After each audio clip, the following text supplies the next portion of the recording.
बिस्मिल्लाहिर्रहमानिर्रहीम। तुमसे है पाकिस्तान में खुश आमदीद। मैं हूँ साजिद हुसैन। मजबूत मुस्तहकम पाकिस्तान पर हम बात करते हैं कैसे मुल्क व मिल्लत की तामीर और तरक्की में हमने अपना किरदार अदा करना है। मौजूदा वफाकी हुकूमत अवाम को क्या रिलीफ देने के लिए अब उन्होंने कमर कस ली है। चेमा गो ये हैं कि जो रशिया से पेट्रोल आ रहा था वो कराची में आ चुका है और बहुत जल्द उसकी जो मुंतकली है, जो रसाई है, वो आवाम तक भी पहुँचेगी। मज़ीद पेट्रोल सस्ता होगा और क्या क्या वफाकी हुकूमत करने जा रही है। चेमा को ये भी हैं कि 6 माह मज़ीद हुकूमत जो टाइम है, उनका जो डेडलाइन है, जो कॉन्स्टिट्यूशन का जो टाइम है, एज़ पर कॉन्स्टिट्यूशन अक्टूबर में इनका टाइम ख़त्म हो रहा है, टेनओवर वफाकी हुकूमत का। क्या मज़ीद इसको बढ़ाएंगे इस टाइम को 6 माह, और अगर वो करेंगे तो क्या दोबारा से उनको अमेंडमेंट करनी होगी? इस पर भी हम बात करेंगे। फिर हम बात करेंगे कराची के मुंतखब मेयर मुर्तज़ा वहाब सिद्दीकी साहब, जो कि कल मुंतखब हो गए और उसके बाद जमात इस्लामी ने योम स्याह भी मनाया। अब अगला लाएअमल क्या होगा मुर्तज़ा वहाब का? और जमात इस्लामी सूबाई वज़ीर नासिर हुसैन शाह ने कहा है कि हमने तो जमात इस्लामी को डिप्टी मेयर की ऑफ़र की थी, लेकिन उन्होंने हमारी न मानी और आज वो अपोजिशन में चले गए। तो क्या ये सियासी मिस्टेक की जमात इस्लामी ने? इस पर भी हम बात करेंगे और बात करेंगे कराची से लेके कश्मीर तक की जो सियासी सूरत हाल है, जो तरक्याती काम हैं, वो किस कदर पहुँचे हैं। स्टूडियो मेरे साथ मौजूद हैं सलीम सेठवाई साहब। अब ये कहा जा रहा है कि पीटीआई के लोग हाथ कर गए जमात इस्लामी के साथ, इसका भी जवाब दिएगा। और फिर आपको क्या लगता है कि अभी अक्टूबर से पहले कुछ अवाम सुख का सांस लेगी? तो पहले तो मैं आपको ये बता दूं कि कल का जो इलेक्शन हुआ है मेयर कराची का, ये होना ही नहीं चाहिए था। कल जमात को बायकॉट कर देना चाहिए था उस वक्त तक के लिए, जब तक कि वो 31 हाजिर नहीं किए जाते। ओके। जिनको छुपाया गया था, जिनको पर प्रेशर डाला गया था, जिनको आउट ऑफ इलेक्शन किया गया था, उनको जमात जब तक ये कहती, जमात इस्लामी और पीटीआई के जो अरकान वहाँ पे मौजूद थे, इनको चाहिए था कि मुश्तरका तौर पर इस बात के ऊपर स्टैंड लेते कि जब तक ये हाजिर नहीं किए जाएंगे 31, उस वक्त तक हम इलेक्शन में हिस्सा नहीं। तो अभी नुमान साहब ने कहा 10 तो हमारे राब्ते में थे। सर 10 राब्ते में थे, जब तक वो हाजिर न होते 31 जो नहीं पहुंचे, उस 31 हाजिर न होने तक जो है ना वो इलेक्शन का पोस्टपोन होने चाहिए थे। जब तक मेंबरान चेयरमैन पूरे नहीं आते उस वक्त तक जो है ना इनको इलेक्शन को पोस्टपोन करवाना चाहिए था, वरना बायकॉट कर देना चाहिए था। अगर गुंडागर्दी और बदमाशी से मेयर लाना ही है तो फिर आ गया है। और गैर कानूनी आईनी तौर पर अक्सरियत तो है नहीं इसके पास। नहीं, जमात इस्लामी दरख्वास्त भी तो दी हुई है ना। अक्सरियत तो नहीं बनी है इस मेयर के पास। 182 की अक्सरियत तो नहीं मिली है इनको कि हम कहें कि ऐवान की अक्सरियत की हिमायत हासिल है। ये तो गैर आईनी है, गैर कानूनी है, इसको अदालत में चैलेंज किया जाएगा। नहीं तो वो दरख्वास्त दी हुई है, वो दरख्वास्त दी हुई है जमात इस्लामी ने। हाफिज साहब ने कहा हुआ कि हम इसको अदालत तक लेके जाएंगे और इंशाल्लाह आप देखेंगे कि हाफिज साहब जो कामयाबी मिलेगी और ये मेयर जो है वो दोबारा इलेक्शन होंगे। अच्छा, इतने पुरुमीद हैं आप लोग? बिल्कुल होने चाहिए। मैं पुरुमीद की बात नहीं कर रहा हूँ, मैं आइन और कानून की बात कर रहा हूँ। मेरे आप इखलाकी तौर पे भी देख लें, आईनी तौर पे भी देख लें, कानूनी तौर पे भी देख लें, कोई सेंस ही नहीं बनता है कि 3 लाख वोट लेने वाला वो जबरदस्ती 3 करोड़ के शहर के ऊपर हाकिम बन जाए।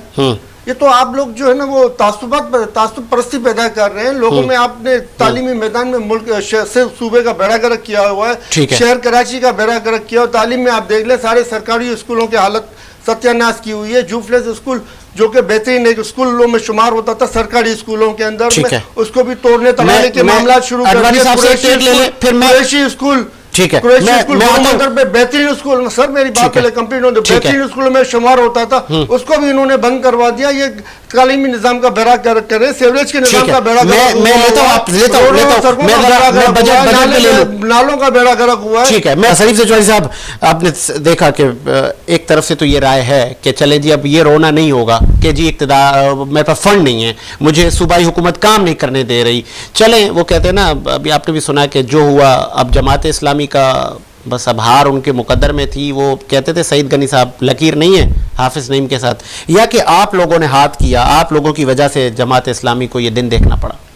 सर ये आप मेरे से दोबारा वही सवाल रिपीट करवा रहे हैं जी, जिसमें मैं जवाब दे चुका हूँ आपको कि ये गुंडागर्दी और बदमाशी की सियासत थी जो कल हुई, और ये अक्सरियत नहीं है इनके पास भी, जो इन्होंने वोट्स लिए हैं उसमें भी अक्सरियत इनकी नहीं बनती है। अगर जितने चेयरमैन मुंतखब हुए हैं उनकी आप कैलकुलेशन करें तो अक्सरियत इनके पास नहीं है, अक्सरियत नहीं है इनके पास, तो ये किस तरीके से इनका मेयर बना है? मेयर तो गैर कानूनी बना है, ये तो अपनी जगह पे हकीकत है। अब ये गैर कानूनी मेयर अच्छा काम करेगा ये एक अलग मसला है कि उसको काम अच्छा करने दिया जाएगा नहीं दिया जाएगा, ठीक है, उसको मानते हैं वो टैलेंटेड है मुर्तज़ा, इसमें कोई शक नहीं, और मेहनती भी है, मगर आपको पता है कि पीछे से जब इसको सपोर्ट मिलेगी तो ही वो काम कर सकता है, वरना सिर्फ मेयर बन के एंजॉय करेगा। ठीक है। और जहां तक आपने बजट की बात की थी तो बजट में आपने देखा इन्होंने भी तय थी कि ये मिनी बजट है, मैं आपको पिछले प्रोग्राम में भी कह चुका था कि ये मिनी बजट है। सचवानी साहब, अब पीटीआई का मुस्तकबिल क्या है? अब हमने देख लिया कि सब पीटीआई का मुस्तकबिल क्या है, इससे पहले मैं आपको बताऊं पाकिस्तान का मुस्तकबिल क्या है। पाकिस्तान का मुस्तकबिल वही है जो इमरान खान साहब कहते हुए आए हैं और कह रहे हैं और जिस पे वो डटे हुए हैं कि रूल ऑफ लॉ और करप्शन का खात्मा, इसी में पाकिस्तान का मुस्तकबिल है और इसी के खात्मे में तमाम जमातों का भी मुस्तकबिल है, वरना तो हम इसी तरह दरबदर होते रहेंगे। यही गुंडागर्दियां बदमाशी हम शहरों में, सूबों में और वफाक में देख रहे हैं और देखते रहेंगे। ये एक साल हो गया, आप देख रहे हो IMF, ये IMF और उनकी मिली भगत है पाकिस्तान को डिफॉल्ट करने के लिए, ये दोनों मिले हुए हैं, क्योंकि अमेरिकन एस्टेब्लिशमेंट चाहती है कि पाकिस्तान डिफॉल्ट हो, पाकिस्तान की मादियात के ऊपर उनके कब्जे हो, पाकिस्तान के दीगर मामला के ऊपर उनको झगड़ा जा सके। तमाम मामला जो है ये पाकिस्तान को बेड़ा गर्क करने के लिए आए, इसके सिवा ये कुछ नहीं आए। आप बताएं मेरे को, एक साल के अंदर में इन्होंने कौन सी ऐसी बात है जिसके लिए इन्होंने कहा हो कि आओ भाई तमाम एक्सपोर्टर्स को बुलाया हो, अपने पास बिठाया हो कि भाई हम एक्सपोर्ट को बेहतर करने के लिए क्या करें? बजाय इसके उन्होंने एक्सपोर्ट की और बेड़ा गर्क कर दिया। एक्सपोर्ट के ऊपर इतने नए टैक्सेस और इतने नए बिजली के बिल उनके ऊपर थोप दिए कि एक्सपोर्ट भरने के बजाय $6 अरब की कमी हो गई इसमें। रेमिटेंस जो बाहर से आ रहा था उनके लिए कुछ फैसिलिटीज लाते हैं, उनके लिए कुछ सहूलत लाते हैं, बल्कि उनके ऊपर FIR काटने की बातें कर रहे हैं ताकि वो पाकिस्तान में पैसा ना भेजे। सिंध में तो सहूलतें मिल रही है ना, शर्जील मेमन साहब कह रहे हैं कि देखें, ये बच्चों वाली बातें कर रहा है, बसों की बातें कर रहा है, पिंक बस और टैक्सियों, क्या कौमें क्या पिंक बस और टैक्सियों से तरक्की करती है? क्या टैक्सी और बसों से तरक्की हुई है आज तक? तालीम से हुई है, सफाई से हुई है, सफाई निफ्स ईमान है, और निफ्स ईमान का बेड़ा गर्क हमें अब शहर में, सूबे में, पूरे मुल्क में साफ नजर आ रहा होता है। हम अपना निफ्स ईमान तो संभाल नहीं सके, बाकी निफ्स ईमान हमारे पास जो बचा उसको करप्शन और दीगर मामला में हम अपना बेड़ा गर्क कर रहे हैं। रिश्वत लेने वाला, रिश्वत देने वाला दोज़ी की है, उसमें मैं भी शामिल हूँ, आप भी शामिल है, ये भी शामिल है, सब शामिल है इसके अंदर। हमें चाहिए कि इस निजाम से, जो हमारा रिश्वत से बढ़ा हुआ निजाम बन चुका है, जिसमें कहीं ना कहीं हमें उसमें अपना मुंह काला करना पड़ता है, तो उससे हमें बचना चाहिए। बचने के लिए निजाम को बेहतर करें और अच्छी तर्ज हुक्मरानी जो कि इस्लामी रिवायत है, जो कि इस्लामी माशरे को अक्कासी होती है, उसको लेके आए। जब तक हम इस तरफ नहीं कदम बढ़ाएंगे उस वक्त तक हम आगे नहीं बढ़ सकते। अब अगर मुर्तज़ा वहाब सिद्दीकी तमाम चीज़ें संभाल रहे हैं, जो भी उनके पास बचे हुए डिपार्टमेंट हैं, जैसे नुमान ने कहा कि बहुत कुछ तो ले गए, या कि फिर एहतजाज, फिर सड़कों पे, फिर वो कहेंगे कि देखें जी मुझे काम नहीं करने दे रहे, फिर हुकूमत के वफूद जाएंगे, फिर इनको मनाएंगे, ये सिलसिला चलेगा? सर ये सिलसिला हमेशा चलता रहेगा उस वक्त तक जिस वक्त तक हम सुन्नत नबी पे अमल नहीं करते, कानून की हुक्मरानी नहीं लाते, रिश्वत के खात्मा नहीं करते, तब तक हम इसी तरह दरबदर रहेंगे, इसी तरह एक दूसरे को बुरा भला कहते रहेंगे, इसी तरह हम डूबते रहेंगे, हम आगे नहीं जा सकेंगे। अभी आपने, चूंकि ये सवाल मैंने नुमान से करना है, लेकिन मैं चाहूँगा चूँकि आप सीनियर और इस वक्त इत्तेहादी भी आप लोग चल रहे हैं, सोशल मीडिया पे जमात इस्लामी बहुत सरगर्म है इस वक्त, जब से ये इलेक्शन ये लोग हारे हैं डिफरेंट तरीके से। हारे कैसे? आप फिर वही बच्चों वाले इलेक्शन जीते हुए, दो पार्टियां मिलकर मेयर बन रहे हैं उनका, आप कह रहे हारे हुए, तो कितनी जो गायब हुए उनको लाए और कराएं दोबारा इलेक्शन। तरीका तो यही कहता है, ये तो नहीं कहता तरीका कि आप इलेक्शन में क्वांटिटी पूरी नहीं और इलेक्शन हो जाएगा और वो बन भी जाएगा। सईद गनी साहब कह रहे हैं हम लाए ना, फिरदौस शमीम नकवी को लाए, सर वो अंदर इंटर तक नहीं होने दिया उनको, अंदर इंटर तो नहीं हो सके, उन्होंने वोट तो कास्ट नहीं किया, सिर्फ लाके दरवाजे तक उन्होंने जानबूझ के लेट लाया, दरवाजा बंद करवा दिया, और इनके फिरदौस शमीम साहब उनके साथ आए हुए अंदर जाके वोट तक नहीं डाल सके वो, तो क्या फायदा हुआ लाने का? ये सब ड्रामेबाजियां इनकी थी और कर रहे हैं और करेंगे। तो फिर वो मैं आपको कुरान शरीफ की एक आयत सुना दूं कि अल्लाह ताला फरमाता है, और हमने जिन्नात और इंसानों में से बहुत से लोग जहन्नम के लिए पैदा किए हैं। ये हमें गौर करना चाहिए कि हम उनमें तो शामिल नहीं है। अगर हैं तो हम अल्लाह से दरख्वास्त करके आज भी हमारे पास मौका है, हम निकल सकते हैं इसमें से। इनके पास दिल है जिनसे वो समझते नहीं, इनके पास आंखें हैं जिनसे वो देखते नहीं, इनके पास कान है जिनसे वो सुनते नहीं। वो लोग चौपाइयों की तरह हैं, बल्कि वो इनसे भी ज्यादा भटके हुए हैं। यही लोग हैं जो गफलत में पड़े हुए हैं। सर, इस तरह गफलत में पड़े हुए हम हैं कि आज दुनिया में जो उम्मत जो दुनिया की बेहतरी के लिए लाई गई, उम्मत मुस्लिमा जो दुनिया की बेहतरी के लाई गई, आज हम उसी उम्मत के अफराद होते हुए भी तनज़्ज़ुली की तरफ जा रहे हैं। हम अगर ये जो एक दूसरे पे इलेक्शन से पहले बयानबाजियां चल रही थी, अब ये रुक जानी चाहिए। चले अगर मुर्तज़ा वहाब काम कर रहे हैं तो उसको काम करने दिया जाए। रोकने के लिए तरीकेकार क्या था? ईवीएम मशीन लाते, तरीकेकार को बेहतर करते, बायोमेट्रिक लाते। अवाम ताकत का सरचश्मा है, बड़ी अच्छी बात की इन्होंने, अवाम ताकत का सरचश्मा है, मगर सचमुच को वोट का हक तो दिया जाए। ये तो वोट का हक तो उनको मिल नहीं रहा है। थप्पे मिल रहे होते हैं, इनको बदमाशी चल रही होती है, गुंडागर्दी चल रही होती है। वही 3 करोड़, में दोबारा रिपीट करूंगा, 3 करोड़ की आबादी के शहर में 3 लाख वाला मेयर मुंतखब होकर आ रहा है। ये कहाँ का इंसाफ है? ये कहाँ का कानून है? कौन से दावे से मेयर बनने का हकदार है? सवाल ही पैदा, तो हक ही नहीं बनता कि वो मेयर बने। शरीफ सिचवानी साहब, अभी 2 पॉलिटिकल पार्टियां, मेजोरिटी भी आप लोगों के पास, वोट भी आप लोगों का ज्यादा, जीत पीपल्स पार्टी गई। अब आप लोग कह रहे हैं कि हम इनकी जीत को जीत नहीं मानते। ठीक है, आपके पास लोग ज्यादा थे, आइन भी नहीं मानता, आइन भी नहीं मानता। फिर आप लोगों ने आप लोग कोर्ट में भी गए हुए हैं। इस वक्त आइन तो टूटा हुआ पाकिस्तान का। पंजाब की हुकूमत गहराई चल रही है, खैबर पख्तूनख्वा में गहराई चल रही है, और मौजूदा हुकूमत भी करप्शन के जोर पे गहराई तौर पर मौजूद है। और 9 मई के वाक़े के लिए जुडिशनल इंक्वायरी के लिए इमरान खान साहब ने कहा, क्यों अभी तक जुडिशनल कमीशन तरतीब नहीं दिया गया?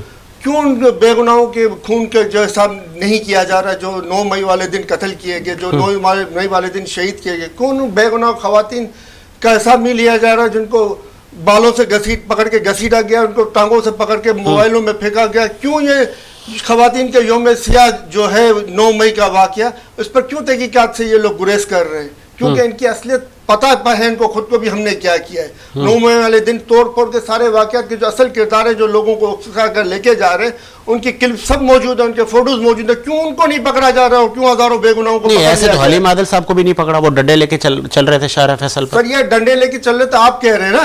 नहीं, मैंने वीडियो देखी है सर। डंडा लेके चलने पे कोई पाबंदी नहीं है। डंडा लेके आप भी चल सकते हो, किसी का सर नहीं फाड़ सकते हो आप। अच्छा, डंडा लेके आप भी चल सकते हो, मगर किसी का सर नहीं फाड़ सकते हो उससे।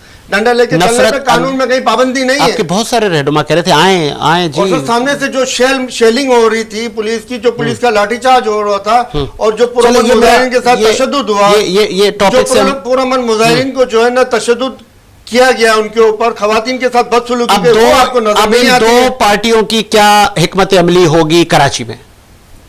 सर, ये बड़ा अच्छा इकदाम किया हाफिज नईम साहब ने कराची में, जो इन्होंने कहा कि हम इसको कोर्ट में चैलेंज करेंगे, और ये कोर्ट में चैलेंज होना भी चाहिए। और आप देखेंगे महीने या 1.5 महीने के अंदर में जो है वो ये चेंज हो जाएगी हुकूमत। मेयर ये नहीं रहेगा, ये मेयर जाएगा, क्योंकि ये गैर कानूनी मेयर है उस वक्त तक जब तक कि अपनी पूरी 184 की अक्सरियत जाहिर नहीं करता। ये उस वक्त तक गैर कानूनी और गैर आईनी है। मतलब तब आप इसको तस्लीम नहीं करते आप लोग? नहीं सर, मैं आपसे यही अर्ज कर रहा हूँ, उस वक्त तक गैर आईनी और गैर कानूनी मेयर है जब तक ये 184 की अक्सरियत पार्लियामेंट में जाहिर नहीं करता। जिस दिन ये अपने 184 की अक्सरियत जाहिर करेगा, उस दिन ये आईनी होगा, उस वक्त तक ये गैर आईनी मेयर होगा। स्पेशल शरीफ सिचवानी साहब बड़ा अच्छा पॉइंट उठाया उन्होंने।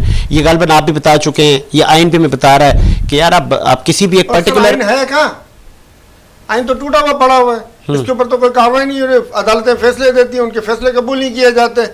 एक अदालत जमानतें देती है, बाहर निकलते हैं दोबारा गिरफ्तार हो रहे होते हैं। सर, आइन तो इस वक्त टूटा हुआ। इस वक्त तो ये वो हालात पैदा किए गए हैं जो जुल्म और सितम जनरल ज़िया के मार्शल्लाह में भी नहीं हुआ खवातीन के साथ में, वो जुल्म और सितम यहाँ पे हुआ। जब मुशर्रफ के दौर में भी नहीं हुआ जुल्म और सितम, वो इस दौर में हुआ है। यहाँ पे सेमी मार्शल लगा हुआ है, यहाँ पे सेमी मार्शल लगा, उससे बेहतर है डायरेक्ट मार्शल लगा लो भाई, मजीद जुल्म कर लो। अगर आप लोगों को यही जुल्म और सितम जारी रखने हैं लोगों के ऊपर, यहाँ लोगों का आईनी हुकूक तस्लीम करो, लोगों को आईनी हुकूक दिए जाए, और अवाम को ताकत का सरचश्मा बनाया जाए, और बायोमेट्रिक लाया जाए ताकि अवाम अपना हक का राय दी इस्तेमाल कर सके।